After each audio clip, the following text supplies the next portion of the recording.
মানুষের জীবনে টাকার খুবই প্রয়োজন। টাকা ছাড়া মানুষ কোথাও যেতে পারে না, চলতে পারে না, ফিরতে পারে না। টাকা ছাড়া মানুষ মানুষকে চিনে না। আজ টাকা আছে আপনাকে সবাই চিনবে, আজ আপনার টাকা নেই কেউ আপনাকে চিনবে না। আসসালামু আলাইকুম, আমি জাহিনা স্বপ্না মনোন্না। কেমন আছেন আপনারা? কে কোথা থেকে আমার ভিডিওটা দেখছেন অবশ্যই কমেন্ট বক্সে জানাবেন। আমি বগুড়ার মেয়ে জাহিনা স্বপ্না মনোন্না।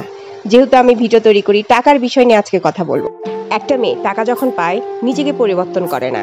টাকা যখন পায় একটা মেয়ে তার সংসারটা সুন্দর করে, সংসারের জিনিসপত্র পরিবর্তন করে। কিন্তু এখনকার যুগে একটা ছেলের হাতে টাকা থাকলে সে দিনে দিনে তার শখের নারীকে পরিবর্তন করে। এটাই বাস্তবতা। আজ আপনার টাকা আছে, আপনি দূরের আত্মীয় কাছে এসে যাবে, খোঁজ খবর রাখবে। আর আজ আপনার টাকা নেই, দেখবেন দূরের আত্মীয় কেন, কাছের আপন ভাই বোনও পর হয়ে যাবে, খবরও রাখবে না। এটাই মনে হয় বাস্তবতা। টাকা নিয়ে অনেক কথাই বললাম, জীবনের অভিজ্ঞতা থেকে আমি বললাম। আল্লাহ কখন কাকে কোন অবস্থায় নিয়ে যাবে কেউ জানে না। কাউকে ধনী বানায়, কাউকে গরিব বানায়। এটাই মনে হয় আল্লাহ তাআলার একটা বড় নিয়ামত। কখন কাকে রাজা বানাই দিবে আর কখন কাকে প্রজা বানাই দিবে কেউ জানতে পারে না। টাকা একটা মানুষের থাকতে পারে, কিন্তু তার যদি ব্যবহার ভালো না থাকে তার কোনো জায়গায় কোনো মূল্য থাকে না। সেটা তার পরিবারেই হোক আর সমাজেই হোক, তার ব্যবহারটা ঠিক থাকতে হবে। আমার কাছে টাকার চেয়ে বেশি মূল্যবান একটা মানুষের ব্যবহার। ব্যবহার যদি মানুষের ভালো থাকে টাকার চেয়ে অনেক মূল্যবান হয়। একটা মানুষের কথাই মানুষ আঘাত পায়, একটা মানুষের কথায় মানুষ সুখ পায়। তো ব্যবহারটা খুবই দরকার। একটা কথাই আছে, বংশই ব্যবহারের পরিচয়। ব্যবহারই বলে দেয় বংশের পরিচয়, কোন বংশের সে বা কোন বংশ থেকে সে এসেছে। একটা মানুষের বংশ তার ব্যবহার দেখে বোঝা যায় সে শিক্ষিত বংশ থেকে এসেছে না মূর্খ বংশ থেকে এসেছে। তো ব্যবহারটা খুবই প্রয়োজন এই জীবনে চলার পথে। একটা মানুষের প্রচুর টাকা থাকতে পারে, অঢেল টাকা থাকতে পারে, কিন্তু তার সুন্দর কথা বলতে পারে না, সুন্দর ব্যবহার করতে পারে না, সেই মানুষ কখনোই ভালো মানুষ হতে পারে না। ভালো মানুষের কথা সব সময় পজিটিভ হবে, যে কোনো সিচুয়েশনে আপনি পজিটিভ সাইন দেখাবে। সে নেগেটিভ কথা কখনো বলবে না। একটা মানুষ যতই নেগেটিভিটির ভিতর থাকুক না কেন সে পজিটিভ কথা বলবে। ভালো মানুষের ভিতরে চিন্তাটাই প্রথমটাই হয় পজিটিভিটি, এবং পজিটিভিটি নিয়ে যায় এবং ভালো থাকার চেষ্টা করে, অন্যকে ভালো রাখার চেষ্টা করে। ভালো মানুষের এটাই মনে হয় বড় গুণ আমার কাছে মনে হয়। আমার কাছে মনে হয় টাকার চেয়ে বেশি মানুষের ব্যবহার এবং মানুষের বংশীয় পরিচয় খুবই দরকার। বংশই বলে দেয় ব্যবহারের ধরন। তো টাকার চেয়ে বেশি দরকারই হচ্ছে ব্যবহার।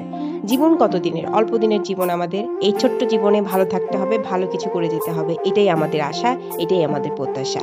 যেহেতু আমি ব্লগ তৈরি করা শুরু করেছি, ব্লগে অনেক কিছু বলতে হয়। আমি কোনো টপিক নিয়ে কথা বলতে চাই, কিন্তু জানি না কতটুকু করতে পারছি বা পেরেছি, আপনাদের কতটুকু ভালো লেগেছে আমি বলতে পারছি না, আপনারাই বলতে পারবেন। আমার ভিডিও যদি ভালো লাগে লাইক কমেন্ট শেয়ার করতে ভুলবেন না। শেয়ারটা অবশ্যই করবেন যদি বেশি ভালো লাগে। আমার ভিডিওর কারণে যদি কারো উপকারে আসে বা কারো খুব ভালো লেগে থাকে, সে জীবন থেকে কিছু শিখতে পারবে। তো সবাইকে বলবো, পাশে সবাইকেই থাকতে হবে, একা কেউ আগাইতে পারবে না। এই লাইভে কেউ একা একা জীবন পাড়ে দিতে পারবে না। যতদিন জীবনটা আছে মানুষের পাশে মানুষকে থাকতে হবে। যেহেতু আমি ব্লগিং শুরু করেছি, ব্লগিংয়ের পাশাপাশি আমার ইনকাম চলে আসছে, তো আমাকে লং ব্লগ তৈরি করতে হবে। ছোট ছোট রিলস আপলোড করলে হবে না, লং ব্লগ তৈরি করতে হবে। লং ব্লগ তৈরি করার চেষ্টা করছি। আমার তো অনেক ভুল হবে, আমি প্রথম অবস্থায় কাজ করছি। আজকে যারা সেলিব্রিটি, যারা অনেক বড় বড় সেলিব্রিটি, মিলিয়ন মিলিয়ন ভিউয়ার, তাদের একদিনে কিন্তু তারা আসে নাই, তাদের অনেক সময় লেগেছে, তাদের অনেক কষ্ট পাড়ি দিতে হয়েছে, তারপর তারা আজকে এই পজিশনে এসেছে। আমিও আজ কষ্ট করতেছি, ইনশাল্লাহ আমি ভবিষ্যতে ভালো কিছু অ্যাচিভ করব। সবাই মনে করে ভিডিও করা খুবই সহজ, ভয়েস ওভার দেওয়া খুবই সহজ। ভাই একবার শুরু করেন, ভাই ও বোনদেরকে বলবো একবার শুরু করেন। কতটা কষ্ট, কতটা পরিশ্রমের ব্যাপার, একবার করেন, করলেই বুঝতে পারবেন। অনলাইনে কাজ করা এত সহজ না ভাই, অনেক কঠিন।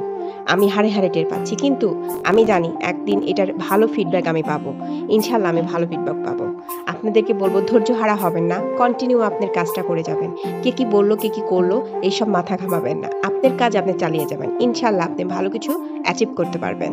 আমার সম্পূর্ণ ভিডিওটা যদি আপনি দেখে থাকেন অবশ্যই আপনি টাইমলাইনে একটা শেয়ার দিয়ে যাবেন। আমি আপনার ভিডিও একটা টাইমলাইনে শেয়ার দিয়ে দেবো ইনশাল্লাহ। যে আমার পাশে থাকবে আমি তার পাশে থাকবো, এটাই অনলাইনের একটা ধারা চলে এসেছে। সবার জন্য অনেক অনেক শুভকামনা, ভালো থাকবেন সবাই।